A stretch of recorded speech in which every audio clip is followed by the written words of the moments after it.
നമ്മൾ എനിക്കൊന്നും വേണ്ട. സർ, ഇന്നൊരു ഹോംവർക്ക് പറഞ്ഞിരുന്നു. എടി പഠിപ്പി, ഒന്നും മിണ്ടാതിരിക്കടി. ഡോക്ടർ എന്നാ ആ ഹോംവർക്കിന്റെ കാര്യം അങ്ങനെ മറക്കണം. വേഗം എന്തെങ്കിലും ചെയ്യും. നമ്മൾ എവിടെയായിരുന്നു പറഞ്ഞു നിർത്തിയത്? വർക്കായി ഡോക്ടർ എന്നാ അങ്ങനെ മറന്നു. ആ, ഓവർ പോപ്പുലേഷൻ. അപ്പൊ നമ്മുടെ പരിപാടി കൈവേൽ ചിക്കൻ. അയ്യോ എന്റെ റോക്കറ്റ്, ആ ഫാൻ ഓഫ് ആക്കടാ. എന്തൊരു സൗണ്ട് ആടോ ഇവിടെ? ഞങ്ങളുടെ ക്ലാസ്സുകാർക്കും പഠിക്കണ്ടേ? എടാ അതേ അവള് വരുന്നുണ്ട്, പോയി സംസാരിക്കടാ. എടി അശ്വതി, നീ വലിയ ഇൻഫ്ലുവൻസർ ഒക്കെ അല്ലേ? എനിക്ക് നല്ലൊരു ലാപ്ടോപ്പ് വേണം. എന്തെങ്കിലും സജഷൻസ് ഉണ്ടോ? എടാ നീ ഓക്സിജനിലേക്ക് വിട്ടോ. ഓക്സിജന്റെ 25th ആനിവേഴ്സറിയുടെ ഭാഗമായി സ്റ്റുഡൻസിന് നല്ല വിലക്കുറവിൽ ലാപ്ടോപ്പ് കിട്ടും. ID കാർഡായി വാങ്ങാൻ പോണ സ്റ്റുഡൻസിന് 7,999 rupeesന്റെ ഗിഫ്റ്റ്സും കിട്ടും.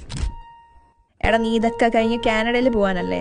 ഓക്സിജനിൽ ലാപ്ടോപ്പിന് ഇന്റർനാഷണൽ വാറണ്ടിയും കിട്ടും. പിന്നെ 0 rupees തുടങ്ങുന്ന EMI and exchange offers. Chocolate ഞാൻ നിനക്ക് വാങ്ങിയതാ. Thank you captain. എങ്ങനെ ഇരിക്കുന്നു?